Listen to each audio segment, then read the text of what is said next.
हाँ तो मेरे प्यारे बच्चों नमस्कार। स्वागत है आपके प्यारे से YouTube channel runs mathematics classes में। अब आज हम लोग रासायनिक अभिक्रिया के कुछ अगले प्रकार को देखने वाले हैं। ठीक है, इससे पहले हमने बहुत से रासायनिक अभिक्रिया के प्रकार को देख लिया है।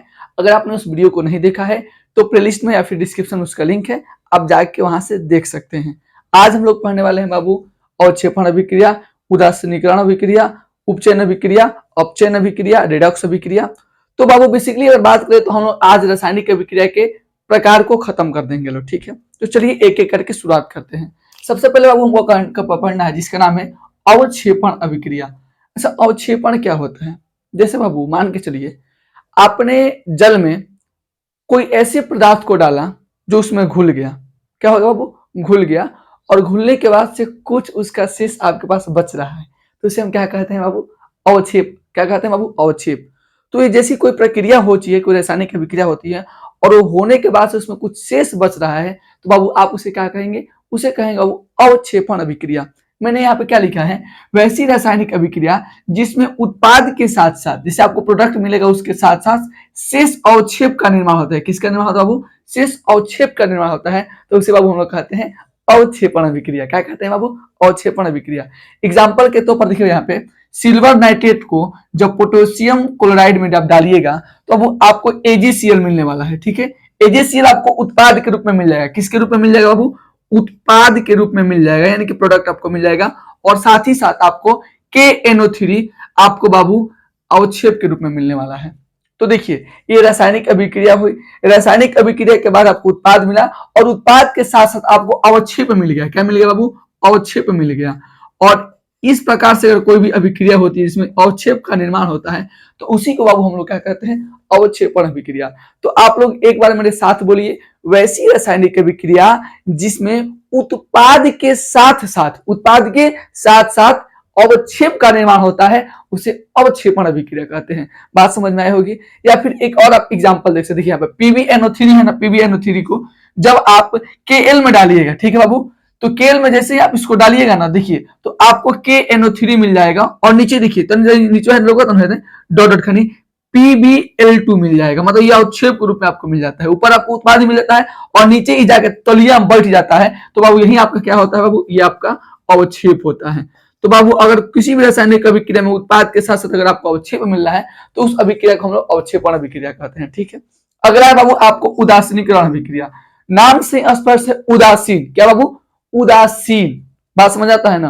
देखिए उदासीकरण भी क्या कहते हैं? जब अम्ल को क्षार के साथ अभिक्रिया करेगा, अम्ल को जब क्षार के साथ अभिक्रिया करेगा तो उस अभिक्रिया को हम लोग उदासीनीकरण अभिक्रिया कहते हैं। देखिए आपको इस चैप्टर में इसको पढ़ रहे हैं और इसके बाद जो चैप्टर पढ़ाएंगे उसमें इसको और डिटेल पढ़ना है। क्या पढ़ना है बाबू? और डिटेल पढ़ना है। मतलब उदासीनीकरण अभिक्रिया को आपको और डीप में जाके पढ़ने को मिलेगा। किस चैप्टर में? इसके बाद वाले चैप्टर में। तो अगर आपसे कोई नॉर्मल पूछे कि उदासीनीकरण अभिक्रिया क्या करते हो, क्या कहिएगा? वैसी रासायनिक अभिक्रिया जो अम्ल और क्षार के बीच होता है उसे क्या कहते हैं बाबू? उदासीनीकरण अभिक्रिया। मैं एग्जाम्पल के तौर पर देखिए यहाँ पे HCl लिया है बाबू, एक अम्ल है, और NaOH क्षार है। जब दोनों को हमने आपस में अभिक्रिया कराया है तो अभिक्रिया के फलस्वरूप क्या मिलता है उससे कोई मतलब नहीं है। बस इतना समझ रहा है कि जब बाबू अभिक्रिया अम्ल के बीच हुई और क्षार के बीच हुई तो ओकरे क्या कहल जाला बाबू? वो अभिक्रिया क्या कहल जाला? वो अभिक्रिया हम कहल जाला उदासीनीकरण अभिक्रिया। देखा हम होने लेके जात रही है। बात समझ? तो आप मेरे साथ अगर बोलिए तो बाबू उदासीनीकरण अभिक्रिया किसे कहते हैं? वैसी रासायनिक अभिक्रिया जो अम्ल एवं क्षार के बीच में होती है तो बाबू उसे क्या कहते हैं? उदासीनीकरण अभिक्रिया। एग्जाम्पल मैंने आपको दिया है, HCl में जब Na से अभिक्रिया है तो NaCl मिलता है, यानी कि सोडियम क्लोराइड आपको मिलता है। ये साधारण नमक का सूत्र होता है। ठीक है, साधारण नमक का सूत्र होता है और आपको क्या मिलता है बाबू? जल मिलता है। चलिए बाबू अब अपने अगले अभिक्रिया को देखते हैं। तो चलिए हम देखते हैं अपने अगले टॉपिक को। हमारा अगला जो टॉपिक है उसका नाम है ऑक्सीकरण या उपचयन। ठीक है, मैं आपको बताता हूं। देखिए ये मान के चलिए कोई मार्कर है। ठीक है, ये जो मार्कर है अगर इसमें ऑक्सीजन आके चिपक जाए, ऑक्सीजन आके चिपक जाए या फिर हाइड्रोजन बाहर हो जाए, जैसे कोई तत्व है, पहले से क्या बाबू? कोई तत्व है, उस तत्व के अंदर आके कोई ऑक्सीजन चिपक जाए, ऑक्सीजन प्लस हो जाए और या फिर हाइड्रोजन उसमें से माइनस हो जाए, यानी कि निकल जाए। दो कंडीशन है।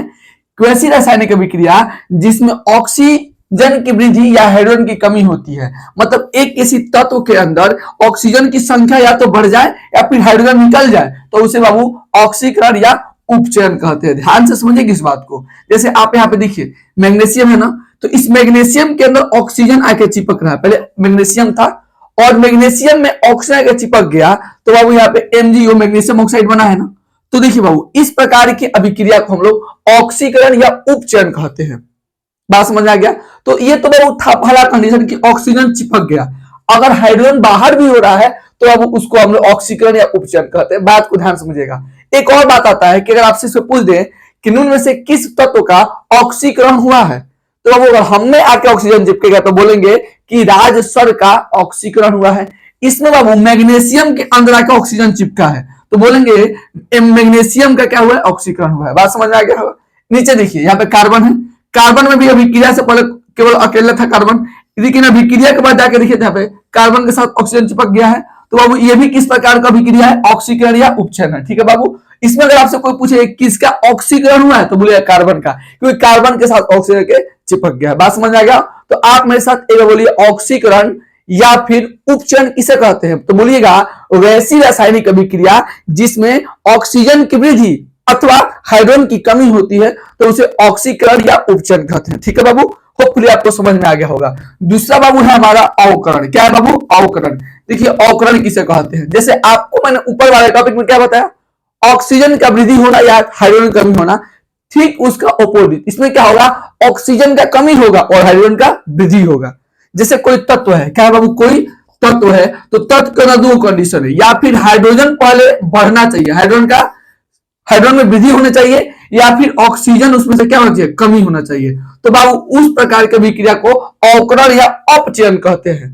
वैसी रासायनिक अभिक्रिया जिसमें ऑक्सीजन की कमी, किसकी कमी होनी चाहिए, वो ऑक्सीजन की कमी होनी चाहिए अथवा हाइड्रोजन की वृद्धि होनी चाहिए, ठीक उसका ऑपोजिट। बात समझ आएगा होगा। जैसे बोले कि हम यहाँ पे खड़े हैं और हमें आके ऑक्सीजन चिपक गया तो बाबू ये कौन सा अभिक्रिया था हमारा, ये था बाबू ऑक्सीकरण या उपचयन। लेकिन इस बार अगर हमको आके हाइड्रोजन चिपक गया तो हम बोलेंगे बाबू कि राजस्वर का अवकरण यानी कि अपचयन हुआ है। ठीक है। ऑक्सीजन चिपकेगा तो ऑक्सीकरण, अगर हाइड्रोजन हो तो अवकरण। ठीक है। अब देखिए वैसी रासायनिक अभिक्रिया जिसमें ऑक्सीजन की कमी होती है अथवा हाइड्रोजन की वृद्धि होती है तो उसे अवकरण या अपचयन कहते हैं। यहाँ पे ध्यान से देखिए तो अभिक्रिया से पहले यहाँ पे CuO था यानी कि कॉपर ऑक्साइड था, और अभिक्रिया के बाद क्या हुआ, इस कॉपर से ऑक्सीजन निकल गया कि नहीं निकल गया है, यानी बाबू ऑक्सीजन का कमी हुआ है ना, हाइड्रोजन बढ़ा है चाहे नहीं बढ़ा है, दोनों में से एक कंडीशन फुल होना चाहिए, या ऑक्सीजन की मात्रा कम होनी चाहिए या फिर हाइड्रोजन की मात्रा बढ़नी चाहिए। ठीक है, इस बात को ध्यान रखिएगा। तो इसमें अभिक्रिया से पहले क्या था, अभिक्रिया से पहले यहाँ पे ऑक्सीजन जुड़ा था, लेकिन जैसे ही अभिक्रिया हुआ तो इसमें से ऑक्सीजन क्या निकल गया है, इसका मतलब कि कॉपर का क्या हुआ है बाबू, अवकरण हुआ है, इसमें से ऑक्सीजन क्या बाहर हो गया है। इसमें देखिए बाबू, इसमें वो हाइड्रोजन था, इसमें हाइड्रोजन था, ये क्लोरीन था, दोनों अलग अलग था, लेकिन अभिक्रिया के बाद से देखिए तो जो क्लोरीन था उसमें हाइड्रोजन का जुड़ा है कि नहीं जुड़ा है, यानी वो पहले अभिक्रिया में से क्या हुआ, ऑक्सीजन की कमी हुई है और दूसरा में हाइड्रोजन जुड़ा है, दोनों को दोनों फॉलो कर रहा है। तो बाबू ऐसी रासायनिक अभिक्रिया जिसमें हाइड्रोजन की वृद्धि होती है अथवा ऑक्सीजन की कमी होती है तो वो उसे हम अवकरण या फिर अपचयन कहते हैं। बात समझ में आ गया होगा। अगला है बाबू हमारा रेडॉक्स अभिक्रिया। जैसे हम लोग रासायनिक अभिक्रिया के प्रकार पढ़े थे लोग, उसका आखिरी टॉपिक है रेडॉक्स अभिक्रिया। ठीक है। जैसे मैंने आपको बताया था अभी जस्ट, एक बताया था बाबू हमने ऑक्सीकरण, क्या बताया था बाबू, ऑक्सीकरण, और दूसरा क्या बताया था बाबू, अवकरण, क्या बताया था बाबू, अवकरण, दो बताया था ना, ऑक्सीकरण और अवकरण। देखिए तो ऑक्सीकरण का अपना एक अलग वाला काम था और अवकरण का वो एक अपना अलग वाला काम था, लेकिन एक ही जो रिएक्शन में जब भाई दोनों काम होने लगे तो उसे हम कहते हैं रेडॉक्स अभिक्रिया। क्या कहते हैं बाबू, रेडॉक्स अभिक्रिया। बात समझ में आ गया होगा। मतलब जब एक ही रासायनिक अभिक्रिया में अवकरण का घटना और ऑक्सीकरण घटना घटता है तो उसे रेडॉक्स अभिक्रिया कहते हैं। गुरुजी मतलब इस नीचे वाले एग्जांपल को ध्यान से देखिए, ध्यान से यहाँ पे CuO है, क्या बाबू, CuO। अभिक्रिया के बाद से देखिए तो इसमें से ऑक्सीजन निकल गया है कि नहीं निकल गया, हो गया है। इसका मतलब कि कॉपर का क्या हो गया, अपचयन हो गया है, क्योंकि कॉपर में से ऑक्सीजन निकल गया तो इसका अपचयन हो गया है। लेकिन यहाँ पे देखिए, यहाँ पे हाइड्रोजन अकेले था, हाइड्रोजन क्या था, अकेले था, अभिक्रिया के बाद जाके उससे ऑक्सीजन चिपक गया, इसका मतलब उसका उपचयन हो गया है। मतलब अभिक्रिया एक ही हुआ है लेकिन उसमें अपचयन और उपचयन दोनों हो गया है। बात समझ में आ गया ना, मतलब एक ही अभिक्रिया के अंदर ये अपचयन भी हो गया और उपचयन भी हो गया, तो उस प्रकार की अभिक्रिया को हम लोग क्या कहते हैं, रेडॉक्स अभिक्रिया कहते हैं। तो कोई आपसे बोले कि रेडॉक्स अभिक्रिया किसे कहते हैं, तो आप बोलिएगा वैसी रासायनिक अभिक्रिया जिसके अंदर अपचयन और उपचयन की घटना एक साथ होती है उसे रेडॉक्स अभिक्रिया कहते हैं। बात समझ में आ गया होगा, मतलब जब अपचयन की घटना और उपचयन की घटना एक ही साथ एक ही अभिक्रिया में घटेगा, मतलब दोनों का जो घटना एक साथ जब घटेगा तो उसे रेडॉक्स अभिक्रिया कहते हैं।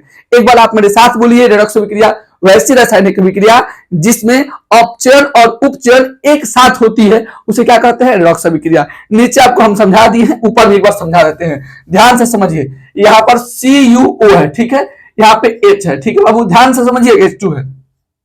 तो अभिक्रिया से पहले ध्यान से दिखेगा तो इसमें ऑक्सीजन जुड़ा है कि नहीं, कॉपर ऑक्साइड है, लेकिन जैसे ही अभिक्रिया बाबू यहाँ पे हुआ है तो यहाँ पे देखिए तो Cu केवल आपको मिलेगा, क्या मिलेगा, Cu, और प्लस में आपको मिलेगा H2O। तो देखिए बाबू इसमें से क्या हुआ, ऑक्सीजन बाहर निकल गया है, यानी कि कॉपर जो था उसका क्या हो गया है बाबू, अवकरण हो गया है।